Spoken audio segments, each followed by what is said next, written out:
O etanol de milho vai quebrar o setor sucroenergético, porque se não fosse o etanol de milho, era para os preços da cana estarem bem maiores. Será?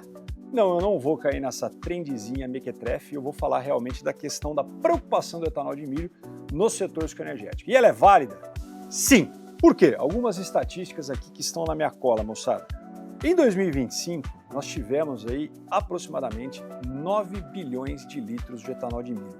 Isso já corresponde a 25% da oferta nacional do produto, no caso etanol. Se a gente pegar em 2015, 10 anos atrás, a oferta desse montante era de 0,14 bilhões de litros, o que representava cerca de 0,5% da oferta. Então, veja o crescimento vertiginoso que nós tivemos em apenas 10 anos. E esse crescimento ainda tem fôlego para crescer. Então, se você der uma procurada das estatísticas aí do setor, nós temos hoje 17 plantas de etanol de milho em construção. Tá? Então, qual que é o resultado? Qual que é o resultado que nós já tivemos? Mudança na dinâmica de preços. Por quê? Antes de etanol de milho, como é que funcionava, a grosso modo, a comercialização do etanol? As usinas, em geral, elas têm a safra de abril a novembro, elas tinham a produção, estocava para desovar, para vender esse etanol na entre-safra, onde você tem uma redução da oferta e, consequentemente, demanda constante, você tem um aumento de preço. Então, com o etanol de milho, nessa última década, nós tivemos esse movimento atenuado. Por quê? Com o milho, como você dá para estocar, você tem uma moagem contínua. Se você tem uma moagem contínua, você tem uma oferta contínua. Então, com isso, essa sazonalidade da comercialização, ela é menor. Ainda tem? Sim, mas ela acaba sendo menor. Então, na prática, como o conceito de oferta e demanda ele é soberano, o que o cara da cana pensa? Pô, então se não tivesse o etanol de milho, era para os nossos preços estarem maiores. É verdade? Provavelmente sim. Mas aí a gente eventualmente, de forma errônea, algumas pessoas ficam criando um ambiente de competição de nós contra eles. Não, então é os caras da cana, do etanol de cana, contra o milho. Isso é uma besteira. Nós não devemos ficar brigando na oferta, mas sim ir atrás da demanda. Todos os grandes desenvolvimentos que o setor teve foi quando a gente estimulou a demanda. O Proálcool é um exemplo disso, os carros flex são um exemplo disso. Então agora nós temos que ir atrás de aumentar a demanda para que haja aí uma readequação. Então nesse sentido de como aumentar o consumo, eu vou colocar aqui 3 pontos para vocês que eu acho que nós temos que refletir e trabalhar. O primeiro é aumentar o consumo interno. Como fazer com que a população consuma mais etanol, Então, assim, algumas estatísticas aqui só para a gente discutir, Hoje, os veículos flex, ou seja, aqueles que você pode abastecer tanto com etanol como com gasolina, eles representam 75% da frota leve circulante do Brasil, tá? E desses, aqueles que você tem a opção do que você vai abastecer o teu carro, apenas 35% abastecem com etanol em vez da gasolina. Posto de outra forma, tá, moçada? A cada 4 carros ou motos que você vê andando aí pela rua, apenas um deles abastece com etanol. Os outros 3 acabam colocando gasolina. E aí você fala, por que o cara opta por gasolina em vez de etanol? Acho que o primeiro ponto que você pode pensar é o bolso, Bom, não tem o produto ou tá caro? Eu acho que os 2 pontos são importantes e deve ser e é válido um comentário. O primeiro é que eventualmente não tem mesmo. Se você pegar zonas de consumo afastadas dos polos de produção de cana, você realmente não tinha produto ou ele estava caro. Então, a grosso modo, você pegar o Mato Grosso, Rio Grande do Sul ou alguns estados do norte do país que estão afastados da zona de produção de cana, ou não tinha o produto por uma questão de disponibilidade, ou quando chegava muito caro. E aí a população, obviamente, ia lá e consumia a gasolina. Então, o etanol de milho, isso é papo para outro vídeo, mas olha que legal, Ele é um pouco mais dinâmico na questão da produção e vem permitindo que a população tenha acesso aí a etanol. Então, é uma coisa muito bacana. E o segundo ponto do não consumo de etanol pela população tem também uma questão comportamental.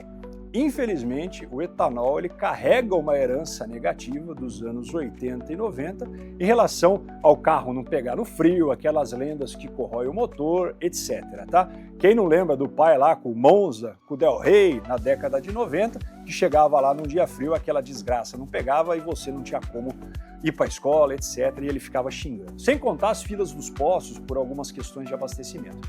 Então, isso é verdade, moçada? Depende. Se você tiver realmente parado aí na década de 80 e 90, sim, né? Agora, com o avanço do carro flex, os desenvolvimentos que nós tivemos da tecnologia ali depois dos anos 2000, 2010, essas questões, esses preconceitos, eles não passam de preconceitos e isso é uma balela. Convido vocês aí a procurar órgãos específicos, etc., para ver que isso aí é uma coisa do passado. Nós tivemos uma medonha evolução aí na questão das tecnologias do carro flex. Então, temos que aumentar o consumo interno, que isso aí vai aumentar, né, uma demanda, vai trazer uma demanda para o nosso setor.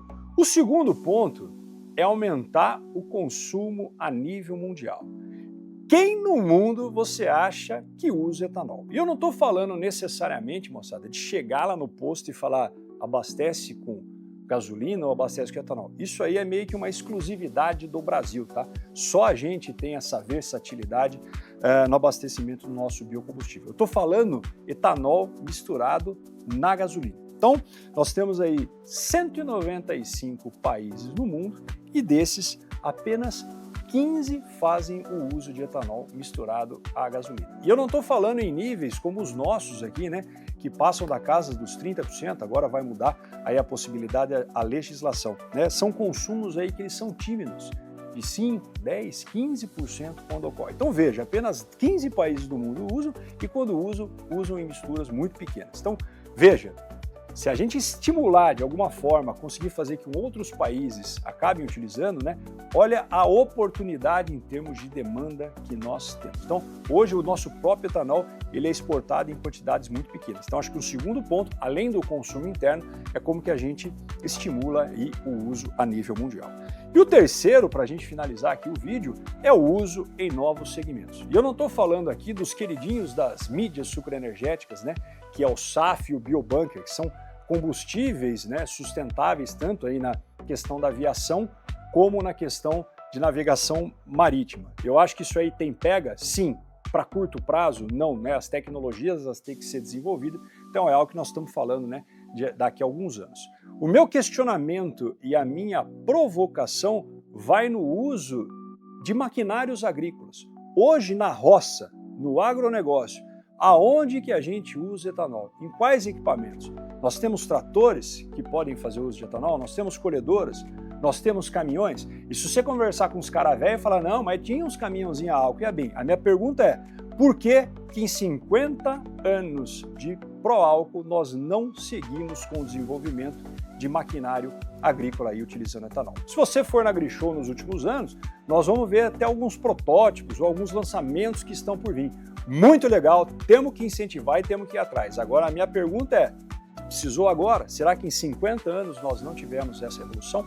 Então é isso que eu finalizo o vídeo de hoje, tá, moçada? Que não necessariamente a gente deve ficar aí brigando na questão da oferta, né? Ou pensando só na oferta, mas como que eu aumento a demanda pelo produto? Porque se eu tiver uma nova leva de demanda, aí vai ter espaço para todo mundo. E o último ponto realmente agora para finalizar, que independe só desse cenário, é a questão da competitividade. Como é que no nosso setor nós nos tornamos competitivos?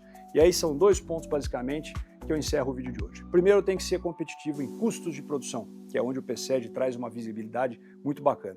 E o segundo, em produtividade, né? A produtividade é a principal alavanca aí para a redução de custos de produção.